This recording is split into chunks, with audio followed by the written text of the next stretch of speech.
A comienzos del siglo VI a.C. se desarrolló en Grecia una actividad individual nueva. Desde Tales hasta la muerte de Sócrates se esboza progresivamente la figura del filósofo, amigo de la sabiduría, que aspira a un saber práctico y teórico fundado en la razón, susceptible de inspirar una existencia de hombre digno y feliz. Esta figura es diferente a la del sabio oriental, el orador político o el simple sabio. Con los presocráticos nace una nueva relación con el saber del que Occidente asumirá el legado. Los presocráticos o filósofos de la naturaleza, más allá de estas simplificaciones, se interrogarán sobre la esencia en la que están constituidas las cosas en última instancia. Así tenemos a Tales de Mileto. Dice que el origen fue el agua y la tierra se formó sobre ella. Anaximandro no estuvo de acuerdo con la teoría de Tales. No creía que el arjé debía ser algo tan concreto. El arjé, según él, debía ser algo inmortal, indestructible y eterno sin envejecimiento, que no haya sido bien engendrado, pero que de él se derivan todas las cosas, y lo llamó apeiron. Anaxímenes, el aire, es la sustancia básica y originaria del mundo. Heráclito, el fuego, pero este se toma en forma metafórica, ya que Heráclito le encantaba escribir más de forma enigmática que en forma literal.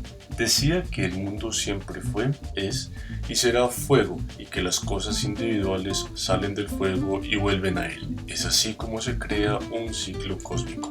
Parménides, no había arjé, explica que el ser es y el no ser no es, y que es imposible que el ser pase a no ser o viceversa. Por esta razón, el no ser no existe y solo nos queda el ser, que siempre fue, y si siempre fue, es eterno.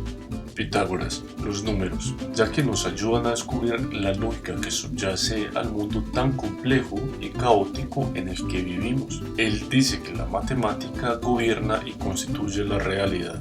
Anaxágoras, semillas pequeñas, invisibles, inalterables, indestructibles e inmateriales. Él las llamará homeomerias, contienen todos los componentes del universo, pero se rigen por la nous, que es la inteligencia que ordena el universo y se encarga de la armonía cósmica.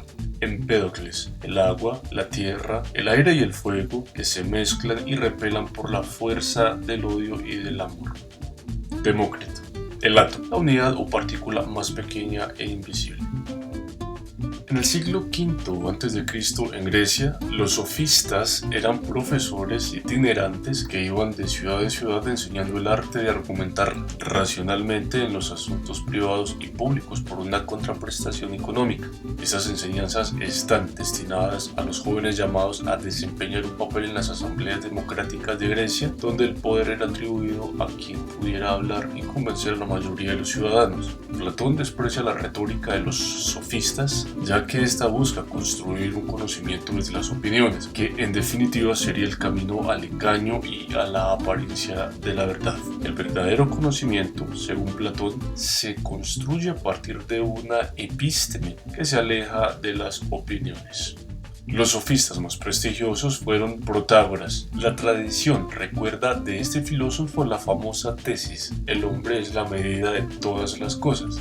Gorgias se vanagloriaba de poseer el arte de demostrar cualquier cosa y su contrario. Así se hizo célebre demostrando que el ser no existe. Hipias, sofista contemporáneo de Sócrates.